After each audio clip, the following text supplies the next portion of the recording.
Hello, my name is Ben Friedman, film critic, and today I am talking about Mission Impossible Dead Reckoning Part 1, the first of two installments. The other installment is supposed to drop next year in the summer of 2024. We'll see if there's any delays to that just due to the ongoing writers and actors strike.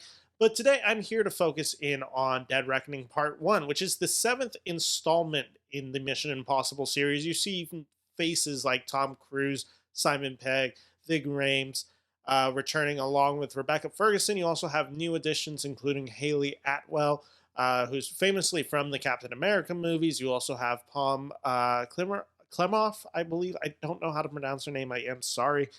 She plays Mantis in the MCU for the Guardians film. She's in this film as well. And basically, you know the story of these Mission Impossible movies. So there's something that threatens to end the world. Ethan Hunt has to save the day. And that's the premise of this movie. It's an impossible mission. In this one, it's specifically a little bit more cyber in the sense that basically AI has become smart. It's kind of this Terminator feel to it. And AI threatens to just destroy the whole world. And Ethan Hunt has to basically get a handle of this because all the world powers are competing to get control of this AI. And thus, in having control of this AI, they'd have power of the whole world. Ethan Hunt wants to stop that from happening. The story itself is pretty non-consequential. It doesn't really matter for these Mission Impossible. They are simply vehicles to get to the action moments in these films. And that's why we're here for these movies. These are big blockbuster entertainment franchises. And this one in particular does it like no other.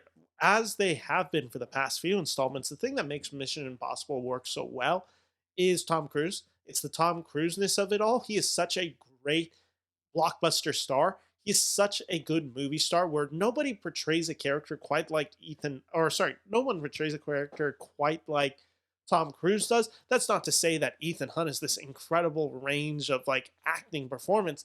That's simply to say Tom Cruise understands what Ethan Hunt needs to do in these movies, hits those beats, hits a few dramatic beats when he needs to, but specifically when it comes to the action, he knows how to deliver it with that wry smile. He knows how to just appear to just the intensity of a situation to convey those emotions.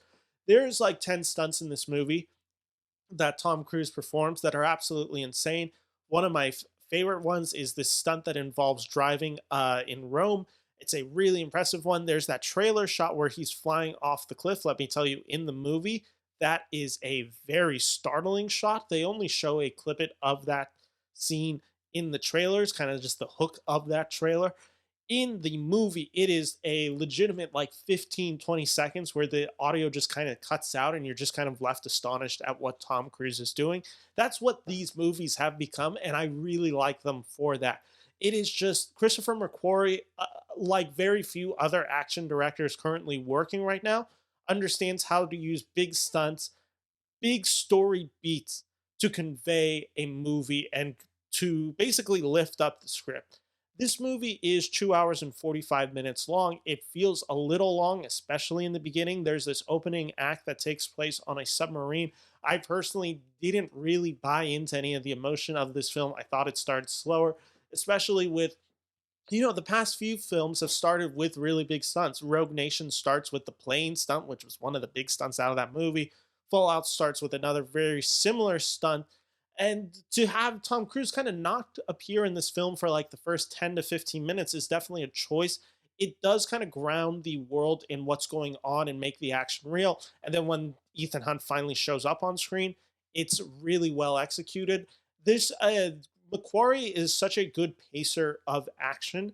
And in that, I mean, there are scenes in this movie that are just so explicit in their timing. There's one involving an airport that I don't want to exactly go too much into detail, but all of our characters are at different points in that scene, and they're all kind of intersecting. And there's like two or three like allegiances that are shifting. There's something going on with Benji that he's got to uncover.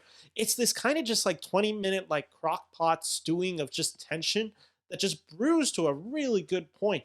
And that's what McQuarrie understands. He understands how to utilize every part. He gets the most out of every actor that he has there, even if they're only there for small parts. in this movie as I found the past few movies. I find Ving Rhames, I find Rebecca Ferguson, I find Simon Pegg to just be great additions to this cast. Hayley Atwell, like I mentioned, joins this movie. She's absolutely spectacular. This is definitely of the big blockbuster movies she's been in recently, uh, especially in the MCU. You just kind of forget how much talent she has. She partners up so well with Tom Cruise in this movie. They have really good chemistry, and it's just an exciting movie throughout. This is a really good summer blockbuster movie.